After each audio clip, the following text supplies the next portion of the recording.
CBS News senior political editor Steve Chaggaris is in Washington with us. Steve, good to see you as well. Let's go and take a look at this right here. It's Donald Trump's first fundraising email to supporters. Look at this. We heard him dismiss Clinton's fundraising as, quote, blood money. But how serious an issue is this gap, Steve? Well, it's interesting, and Nora touched on it a little bit. But what's the most interesting about Trump is he broke all the rules in the primaries. And we were talking about how he's not going to be able to self-fund, and he doesn't have a ground game. He didn't run any advertising or very little advertising. Yet he won the primaries by spending about $63 million.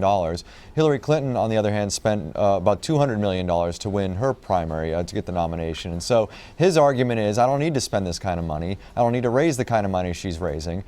But ultimately, what it comes down to is now that he's pivoting to the general election, he needs to build an organization. His organization is very, very small. He's got under 100 people that work for him, probably in the 75 range, compared to 640 that Hillary Clinton has working on her campaign.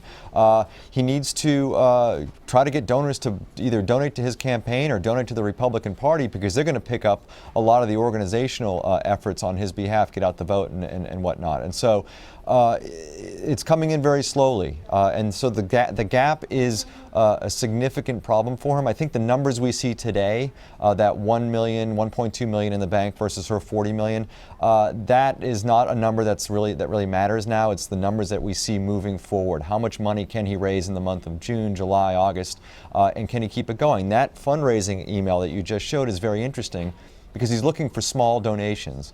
This is what Bernie Sanders did, raised $200 million by getting small donations from people. If this works for Trump, if he can get regular people donating $10, $15, $25 to his campaign and can pull in money through small donations, then it might not matter as much if he can't get these big donors on board. Steve, what are Republican officials saying about the cash gap? Yeah, it's a problem because there's two things. One, donors aren't very excited about the idea of giving to a guy who keeps not only trashing donors, but a guy who's worth, at least in his mind, $10 billion. So why are they giving their money to him, or why would they give their money to him? And that has a trickle-down effect in the sense that he's out there trying to raise money for the RNC as well, the Republican National Committee. They are going to pay for a lot of his organizational efforts. They're going to do the get out the vote stuff. They're going to have a lot of the on-the-ground organization. And so the issue is, if the RNC is not pulling in the money, then that's going to have a trickle-down effect on Senate races, House races, and other races that the Republican National Committee is also trying to work on organization for. So it is an issue if Trump is having trouble getting donors to open their wallets. Now, Trump also said that his campaign could have unlimited cash because Trump would use his own money. What do you make of that? Well, that's the point he's trying to make, and the reason why he only has $1.2 million in cash on hand at the end of May is because that's what he's been doing throughout the primaries. If you look at his numbers, every month that he's filed a report, he's had $2 million or less on hand, because basically he's just been pumping his own money into his own campaign. The problem now is he's trying to pivot to a more traditional setup where he wants donors to at least help bolster his campaign coffers and rely less on his own money. And he's having trouble getting the donors to open their wallets on that. So I guess, if it does turn out that he can't pull in money from donors, from whether it's small donors or large donors, then he probably will have to open his wallet at some point, and he says he can do that. All right, Steve, I want to ask you about this new Stop Trump delegate effort. The Washington Post says almost 400 delegates have signed on to a campaign that wants to block Trump at the convention. How big of a deal is this?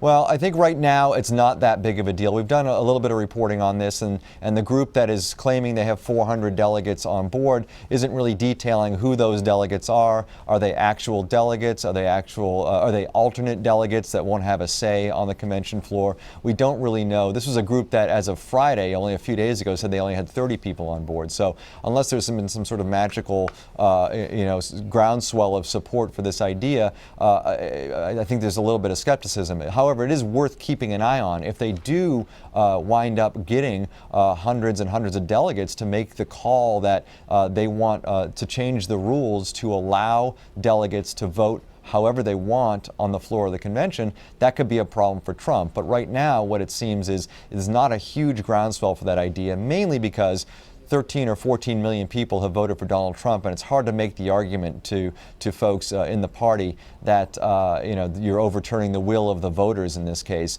by allowing the delegates to go really off script and vote for somebody else as their nominee. All right, Steve Chaggaris in Washington. Steve, thank you.